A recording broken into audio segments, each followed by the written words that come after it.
Madrid está lleno de lugares cargados de historia. Y de rincones ocultos a plena vista. Y alguien tenía que contarlos. Soy Lorenzo Gallardo. Soy David Botello. Y esto es El Punto sobre la Historia.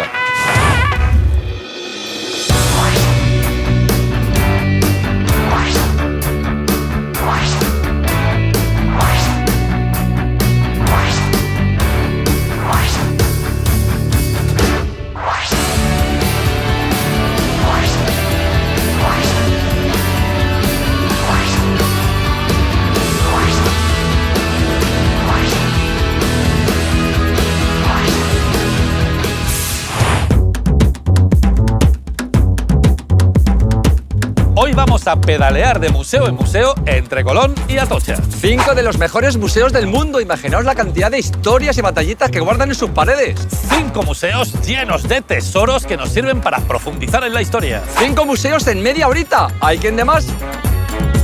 La historia es un punto.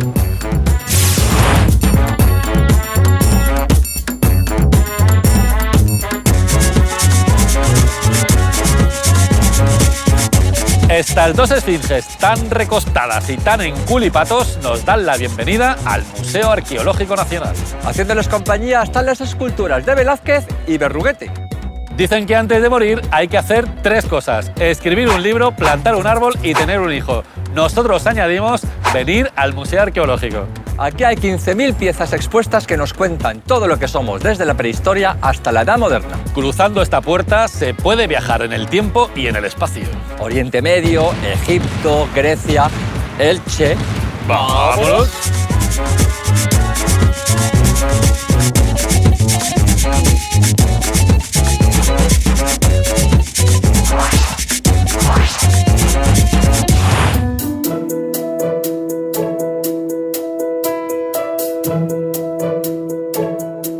Esta señorita tan elegante, tan ataviada y tan ensaimada es la archiconocida Dama de Elche. Es una de las obras cumbres del arte íbero y está envuelta en cienes y cienes de misterios. Fue descubierta por casualidad por unos agricultores mientras araban el campo. Se quedaron topicuetos cuando se encontraron una cara donde debería haber una lechuga. Y alguien dijo, ¿pero qué habéis plantado aquí? Rápidamente se corrió la voz por todo el mundo y después de echarse muchos novios se la llevaron al huerto los franceses, como suelen hacer siempre. Estuvo de vacaciones por Francia hasta 1941. Luego hizo una escala en el Museo del Prado y recaló aquí, donde se unió a las damas del Museo Arqueológico Nacional.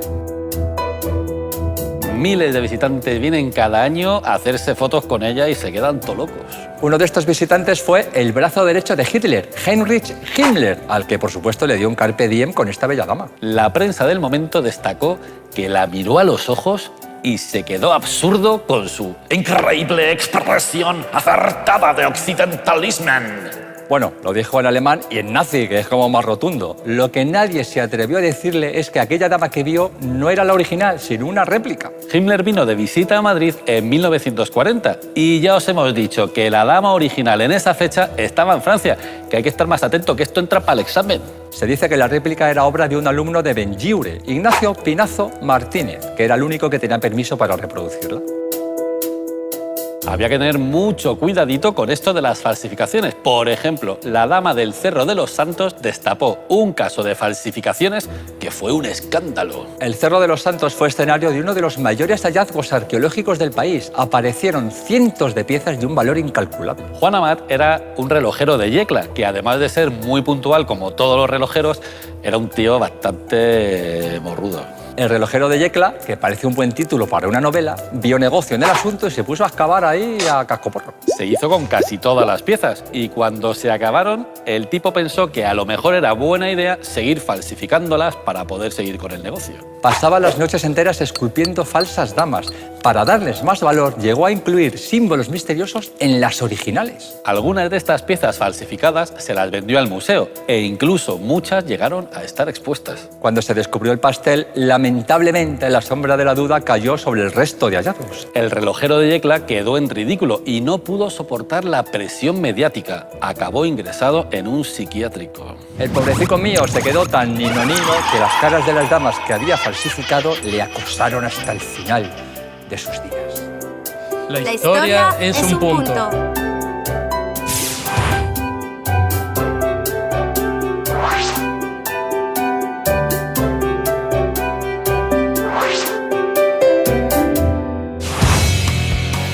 citado aquí porque quiero que descubráis una maravilla que es el sepulcro de Pozo Moro.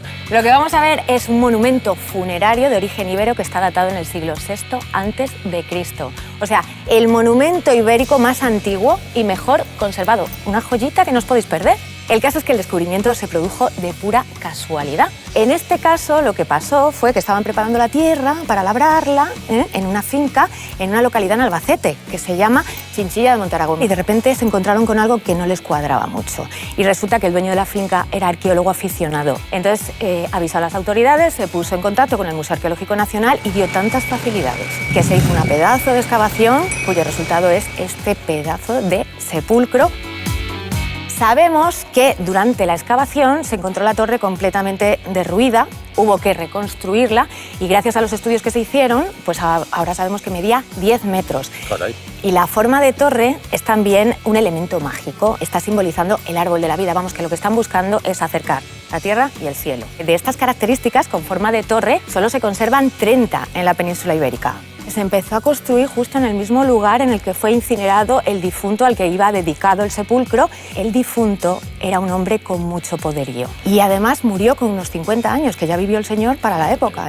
Alrededor del monumento se encontraron restos del ajuar funerario, un montón de piezas de oro muy bien labradas. Se encontró también una jarra de bronce y un lécito, que a que no sabéis lo que es. No sabéis porque no sois arqueólogos como yo. Es un vaso de origen griego que se utilizaba para almacenar aceite, pomadas y demás, y también para rituales funerarios. El caso es que alrededor de esta torre se encontró también una necrópolis enorme. Parece ser que el señor que estaba ahí enterrado, el jefazo, debió fundar una dinastía aristocrática y todos esos miembros del linaje pues, se fueron enterrando alrededor. Gracias a esa necrópolis hemos averiguado muchas cosas de los misteriosos íberos, nuestros antepasados, como las estructuras sociales, políticas, el tipo de sociedad muy jerarquizada, con el monarca que tenía poderes casi de semidios. Otro detalle a tener en cuenta, no os lo perdáis, son los leones. Es un conjunto escultórico muy importante, está muy bien tallado, pero cumple también una misión dentro de la escultura. Estamos viendo que la boca la tienen abierta, que tienen una actitud un poco agresiva. Vemos perfectamente los colmillos y la lengua. Los leones están diciendo aquí que no se acerque nadie. ¿Vale? Están protegiendo. Y además, la presencia de los leones nos da un dato muy importante acerca del origen del arte íbero. Cómo había leones en Albacete cuando lo que predominaba como elemento arquitectónico, como adorno escultórico, el león era en Próximo Oriente. O sea, al final somos todos fenicios. Claro, podemos decir que eran como los trendsetters de la antigüedad. Eran los que iban difundiendo tendencia por todas partes. Bueno, chicos, pues esto es solo la punta del iceberg. O sea, que aquí en el Museo Arqueológico Nacional hay muchas cosas que descubrir sobre nosotros, sobre nuestro pasado. Así que no os perdáis lo de venir a hacer un recorrido e investigar en este museo mágico. El punto sobre la historia.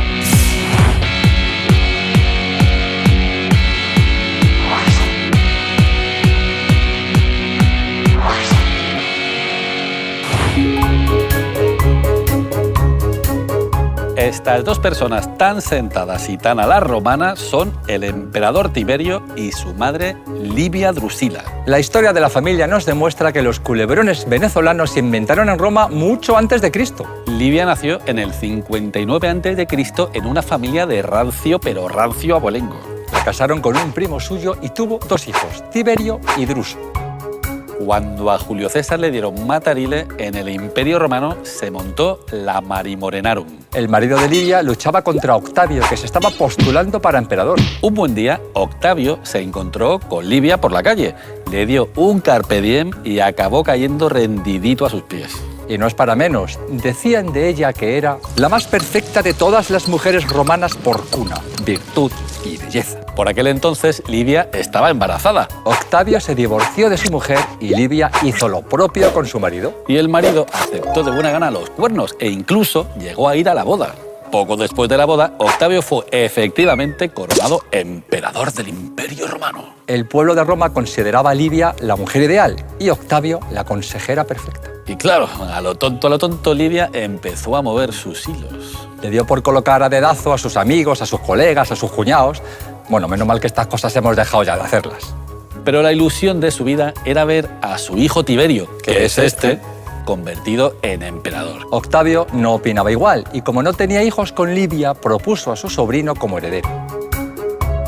Cuentan que un buen día Livia invitó al sobrino heredero a tomar un té y de repente, ¡ups!, apareció muerto. ¿Qué ha pasado aquí? También invitó a té a todos los hijos de la hija de Octavio y ¡ups!, aparecieron todos muertos. ¿Qué ha pasado aquí? Y a la hija de Augusto. ¡Ups! ¿Qué ha pasado aquí? En un alarde de generosidad, Livia le preparó también un té a su marido el emperador y sí, ¡ups! ¿Qué ha pasado aquí? Con tanto ups, y tanto ¿qué ha pasado aquí? Livia consiguió ver por fin a su hijo Tiberio convertido en emperador de Roma. Estaba Livia ahí toda orgullosa de su niño, pero ¡ay! Tiberio no podía verla ni en escultura.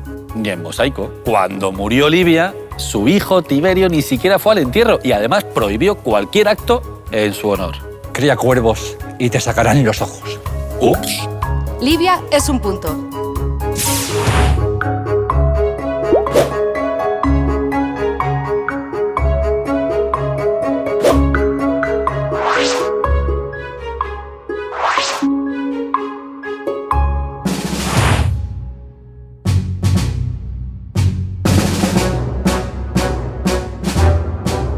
Este barquito verde con la proa apuntando hacia Madrid marca con una X la entrada del Museo Naval. Un museo imprescindible para los lobos de mar urbanos, que somos muchos. Es impresionante y tiene un montón de objetos que nos cuentan la historia marítima de España. Si queréis saber cómo llegamos a ser el primer imperio global, echad anclas. ¡Museo a la vista! El punto sobre la historia.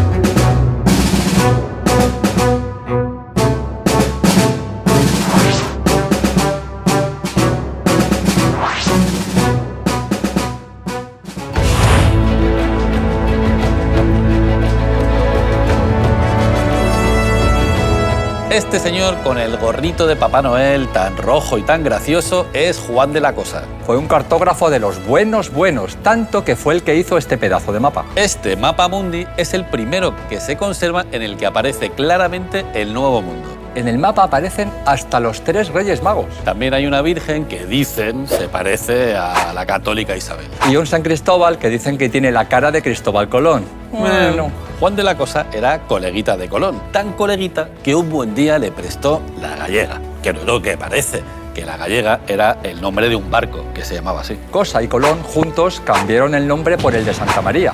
Juntos embarcaron en ella y juntos descubrieron América. Llegó un momento en el que a Colón ya le daba cosa. La Santa María fue el único barco que naufragó durante el primer viaje al Nuevo Mundo. Fue durante la Navidad de 1492 frente a la isla de Jamaica y el naufragio todavía sigue envuelto en el misterio.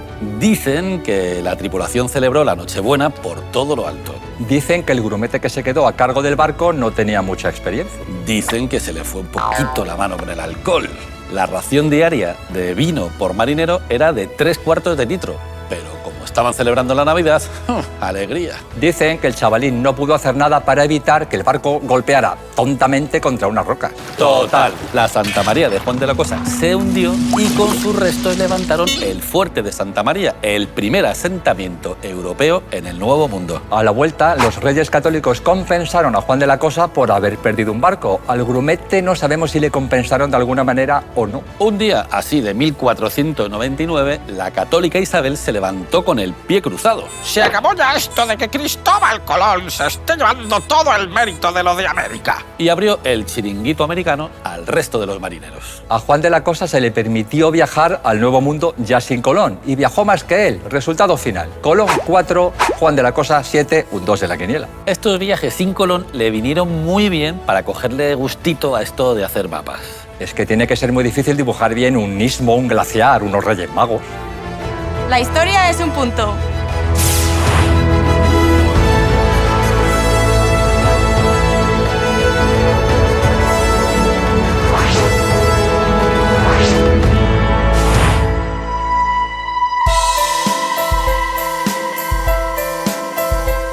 Esta sala está llena de recuerdos del combate del Callao, allá por 1866.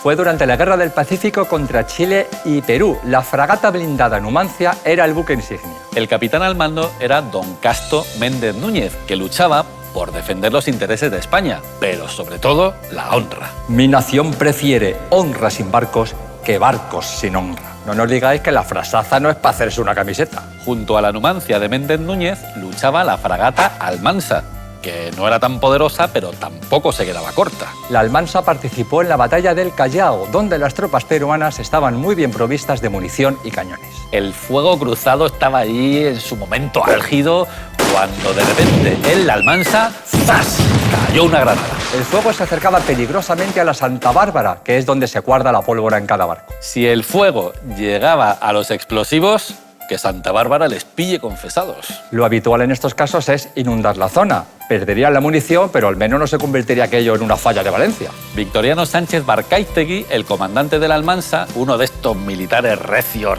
de los de toda la vida, miró al tendido y dijo: hoy no es día de mojar la pólvora. Por supuesto, la tripulación no tuvo otra que acatar las órdenes, cualquiera le tose a Victoriano. La fragata se retiró por un momento de la línea de fuego y todos se pusieron ahí, manos a la obra, a sofocar el incendio. Con mucho cuidadito, por supuesto, de no mojar la pólvora. Media horita después, el fuego estaba apagado y la fragata lista para volver a entrar en combate. Lo que pasó después en la batalla del Callao, depende un poco de quién te lo cuente. Aquí decimos que la escuadra española se retiró sin muchos daños y habiendo arrasado las defensas peruanas. Y los peruanos dicen que sus defensas estaban perfectamente y los barcos españoles muy malamente. Todo depende del cristal con que se mire. Ahora, que si querían enfriar algo, con una gotita de la sangre de Victoriano era suficiente. Episodio Historia. El punto sobre la historia.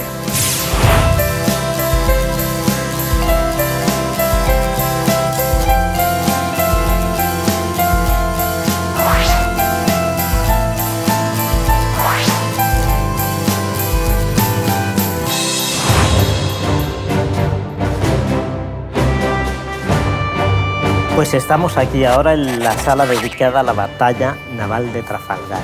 Me trae muchos recuerdos porque yo cuando era pequeño, mi padre todos los domingos nos despertaba con el himno de la Academia Naval Militar. Y tiene una estrofa que dice: "Él levantó la victoria y la muerte en Trafalgar". Fue una batalla en que los españoles participaron con los franceses sin tener mucho que ver en la historia. Las tropas francesas y españolas estaban, la armada conjunta, que se podría decir estaba mandada por el almirante Villeneuve, que se enfrentaba a la tropa inglesa comandada por el almirante Nelson. Villeneuve, este señor tan torpe, no siguió las órdenes de Napoleón, porque Napoleón lo que quería era que él cogiera la armada y se fuera hacia Nápoles para engañar a los ingleses que lo siguieran y así él poder invadir Inglaterra. ¿Qué pasó? Villeneuve, con la armada franco-española, la puso en línea, esperando que Nelson se pusiera también en paralelo con ellos. Pero el amigo Nelson hizo dos columnas, mandó sus buques y rompió toda la línea de la armada aliada. Y entonces empezó a hacer un movimiento envolvente y toda la tropa, tanto los barcos franceses como españoles, se quedaron desconcertados y claro, ahí los acribillaron a todos. Fue una batalla que supuso el fin de la armada española definitivamente. Bueno, pues en esta batalla el almirante británico murió. Pasó una cosa muy graciosa. Para llevarlo de vuelta a Inglaterra no se les ocurrió otra cosa que meterlo en un barril de... No se sabe muy bien si era whisky, jerez, era ron, pero el caso es que lo metieron para conservarlo. Cuando llegó a Inglaterra iba medio vacío. O sea que los marinos en el trayecto de ida se habían ido bebiendo lo que había allí junto con Nelson. Otra historia muy graciosa, lo del cerdo. ¿Sabéis? Era el Neptuno, me parece, uno de los barcos españoles que quedó destrozado y al final acabó encallado y no podía llegar a la costa. Y uno de los marinos recordó que había un cerdo en el barco. Ataron un cabo al cerdo y lo echaron al agua. Y el cerdo se fue nadando, llegó a la costa, ataron el cabo y así consiguieron salir del barco. Una de las cosas que os quiero enseñar que más me gusta de esta sala es este cuadro, que estaba en el Santísima Trinidad y conserva ahí arriba un agujero de una bala de la batalla de... Eso es una joya histórica. Y ya nada más, solo invitaros a visitar el Museo Naval aquí en Madrid y veréis una joya de la historia de España.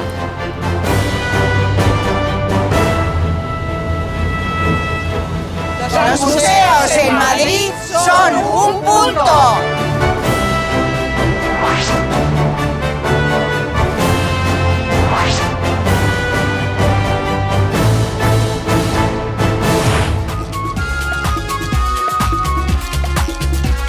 Este jardincito tan coquetuelo es la entrada al Museo Thyssen-Bornemisza, uno de los más variados y de los más interesantes de Madrid. Aquí podemos hacer un recorrido cronológico completo por toda la historia del arte. Desde los primitivos italianos hasta las vanguardias del siglo XX. Pues vamos a ver qué historiones nos encontramos dentro.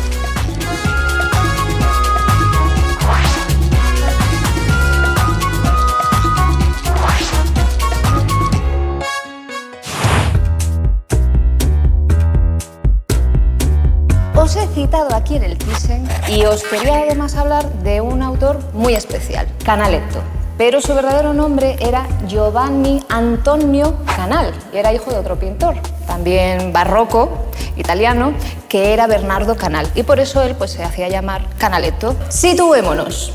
Estamos en pleno siglo XVIII, Venecia está en lo más alto de su esplendor. Imaginaos, una ciudad comercial, se dedicaban a comprar productos en Oriente y venderlos en Occidente. Bueno, pues todos los venecianos comerciantes que sacaban mucha pasta, mucho dinerito con esos negocios, ¿qué hacían? Invertirlo en construir de todo, pues palacios, iglesias, puentes. Y justo en esa época, Canaletto pensó una idea muy buena y es, pues voy a hacer cuadros de los sitios tan bonitos que tenemos en esta ciudad de Venecia para vender a los viajeros que pasen por aquí y se lleven un pedacito de la ciudad. Lo que pasa es que Canaletto quería dotar de muchísimo realismo esos cuadros para que de verdad parecieran imágenes sacadas de Venecia y tenía una técnica especial. Él hacía un estilo que se llama veduto, las vistas, porque eran muy realistas, pero a través de esa técnica tan especial que desarrollaba, que es la cámara oscura. Pues se metía en una habitación con todas las luces apagadas, entraba por un agujerito muy chiquitito, un hilo de luz que se filtraba del exterior y por ese haz de luz se proyectaba sobre un lienzo la imagen del exterior, pues el color, la textura, todo como si fuera eso una fotografía. Lo que hacía era calcar la imagen que se proyectaba en el lienzo, él le añadía lo que le daba la gana, hacía como que el punto de vista estaba más elevado, como si estuviera pintando desde una torre, estilizaba los edificios para que parecieran más altos o los movía de sitios. Vamos, que los propios venecianos, cuando veían un cuadro de Canaletto, decían, uy, pero qué plaza más bonita, ¿dónde está esto? Yo quiero ir a verlo. Con Canaletto podemos decir que por primera vez en la historia del arte, el verdadero protagonista era una ciudad, que era Venecia. Pero la fama de Canaletto salió mucho más allá de Venecia. ¿Y qué pasa? Que llegó también a oídos pues, del resto de Europa. Por ejemplo, en Inglaterra, pues allá que se fue.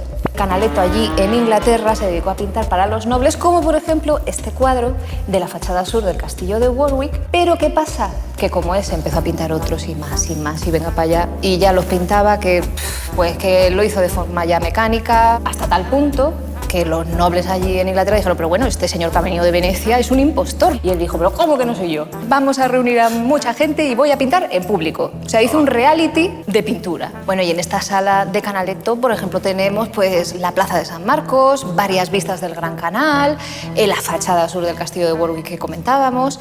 Y bueno, chicos, después de esta clase de historia, espero que hayáis tomado nota, también todos en sus casas, y que vengan al Thyssen a descubrir no solo a Canaletto, sino a muchísimos artistas más. No voy a estar yo aquí para contarlo, pero aquí hay historia. El Museo Thyssen es un punto.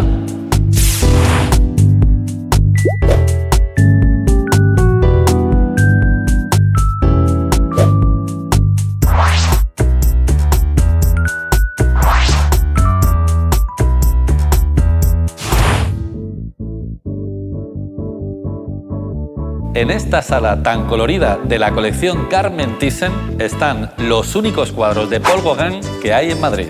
Empezó dándole a los pinceles como pasatiempo, porque lo suyo era ganar mucha pasta como corredor de bolsa. Un buen día estalló la guerra franco-prusiana, la bolsa se desplomó y Gauguin se quedó sin trabajo y sin un duro. Así que decidió dedicarse de lleno a la pintura. Fue una época muy buena en lo artístico, pero en todo lo demás fue un sin Dios. Europa se le quedaba pequeña. No le gustaba ni su gente, ni su arte, ni sus costumbres. Y se piró a Martinica. Allí encontró lo que buscaba, una sociedad primitiva que le apasionaba, Unos colores que le volvían loco. y sobre todo unas mujeres, todo guapas que serían, como no, el tema principal de su obra. Allí les llamaban Quequé.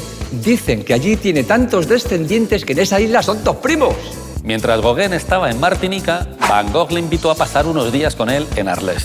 A Gauguin no le apetecía mucho la cosa, hasta que pensó que no sería mala idea hacerse amigo de Theo Van Gogh, el hermano que era marchante de arte. Vincent se puso como loco de contento cuando llegó Gauguin. Bueno, igual ya venía loco de serie. Por lo que se ve, Vincent tenía costumbres muy raras, como la de vigilar a Gauguin mientras éste dormía. ¡Qué tabecho!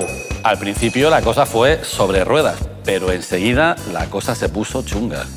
Tal y como escribió Gauguin, entre dos seres como él y yo, uno un auténtico volcán y el otro hirviendo por dentro, se estaba gestando un conflicto. Eran dos mundos condenados a chocar, dos genios excéntricos con personalidades explosivas que vivían encerrados en una casita que era como una comuna hippie artística. Gauguin se sentía acorralado, no tenía ningún sitio al que salir a divertirse excepto una cafetería con señoritas. Van Gogh era como un perrillo que le seguía a todas partes y estaban ahí todo el día de fiesta loca con la señorita, tan loca que se les acabó yendo de las manos.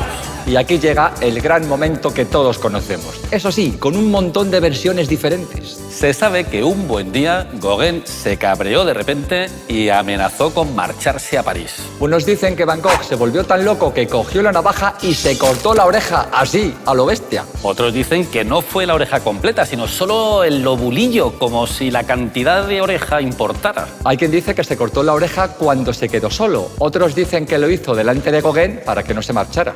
Y hay quien llega a asegurar que fue el mismo Gauguin el que le cortó la oreja y después salió por patas. En esta versión, Van Gogh lo admiraba tanto que decidió encubrirlo.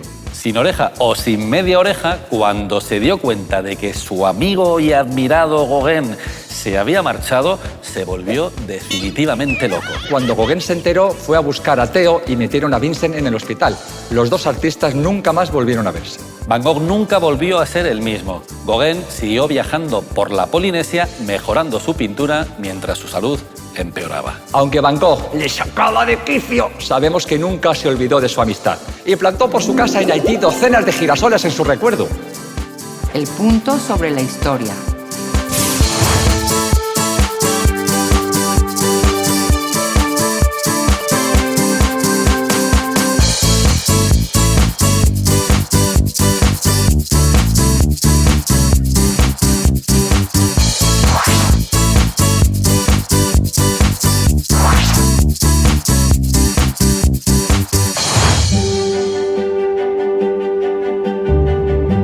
Este edificio tan pedazo y tan neoclásico es el archiconocido Museo del Prado. A ver, si no te caíste ayer de un guindo, sabrás de sobra que es una de las pinacotecas más importantes del mundo. Pero no solo es pintón por dentro, es que por fuera está lleno de esculturas, como la de este señor con la mano en el pecho, Bartolomé Esteban Murillo. El pintor le daba al barroco como Los Ángeles y se especializó en pintura de temática religiosa. Su obra más famosa fue La Inmaculada, para la que, según dicen, utilizó como modelo a su mujer, la señora de Murillo. Nació y vivió en Sevilla, que ya entonces era cuna de grandes pintores. Si encima se te daban bien los pinceles como a Murillo, el negocio estaba servido.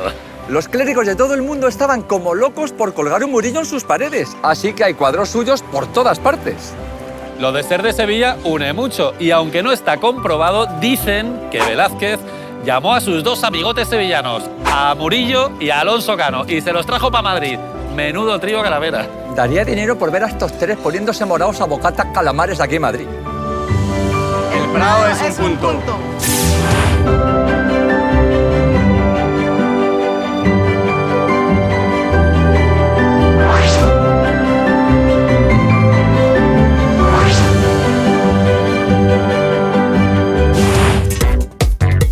Y no podemos terminar esta ruta de los buceos sin visitar el Reina Sofía. Bueno, la ampliación que hizo Jean Nouvel ya es para sacar pecho como madrileño, pero es que lo que está dentro es que te queda topicuetor. Tiene lo mejorcito de cada casa en arte contemporáneo, nacional e internacional. Salvador Dalí, Joan Miró, Francis Bacon Antonio López y la joya de la corona, el Guernica de Picasso. Por eso está entre los 20 mejores museos del mundo, así que no os lo podéis perder. Pero esto, amigos, no da para más. ¿Eso lo tengo que decir yo? Pero que es un programa moderno de cultura, de museo, ya sabéis. Os esperamos en la próxima ruta del punto sobre la historia, aquí, en Telemadrid. ¡El punto sobre la historia! Armados. Un beso. Para el equipo. El punto sobre la historia. El punto sobre la historia. Como History is amazing. Madrid es un punto.